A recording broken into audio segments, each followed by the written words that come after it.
active flexibility with or without bands. The key on this is to coordinate the arms and the legs to start with. Give them a set position, whether it's oblique or horizontal. I prefer oblique, pressed back for these. And when they go this way, I'm taping it this way so you can see that it's not on the diagonal. Lexi, do it so your split is diagonal. Yes. You want to make sure that they are pushing the front leg to the front and the back leg to the back. Right leg and left leg, and then straddle. And part of the action here is not just the up, but the pulling of the legs together on the down. A lot of kids can get up there, but then when they land these jumps and leaps, their feet are apart. And then, of course, the wolf shape. Make sure that the arms are reaching out past the foot and that the back foot is pointed and up by the rear end, and both knees are together. And then we go to the more advanced, which is the switch split. And you want to try to get the first and the second split. Lexi does a pretty good job of getting the left leg through before she does the switch. I want you to see her do one without bringing the left leg through. Yes. Now correctly? All right, good job. Now we're going to move on to more active on the floor. Again, all of this can be done with or without bands.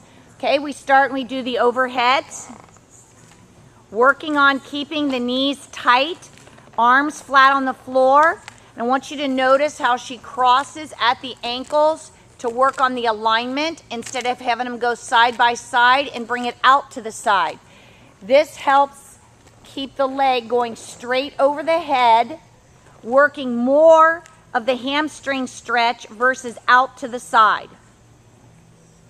Then we do the straddle, and again, it's open quick, let it wham open, and then pull the legs back together aggressively so you're getting the inner thighs on the way back. And then the wolf, same series as what we did before.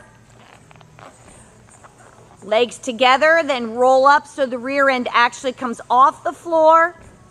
You see Cassie's straight leg up by her face and the bottom leg going towards her rear end with both toes pointed. Now, we don't do this on the tramp, but this is the side kicks for the straddle jumps and the switch sides. Straight line, hand, shoulder, rear end, and foot should make a straight line with the hips flat. And then same thing on the other side. And make sure that when you're standing there, you tell them straight line, hand, shoulder, hip, and foot. Thank you. And now Brianna is going to show you very similar exercises on the bars, again, with or without bands.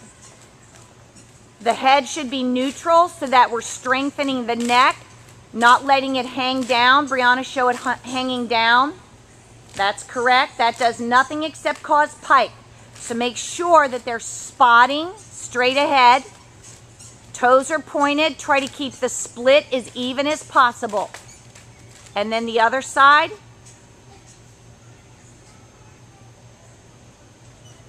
Oh, and then straddle. I'm sorry, she already did that. Okay, and the straddle is a roll of the hips. Make sure you roll the hips, keep the feet together from the bottom, and then straddle. And it's quick up, quick down, and try to eliminate swing. And then right into the wolf shape. Eliminate as much swing as possible so they're working the muscles and not using the swing to create the shapes. And then the advanced would be the switch split. And again, trying to get through and then split. That leg has to come through to 90 degrees.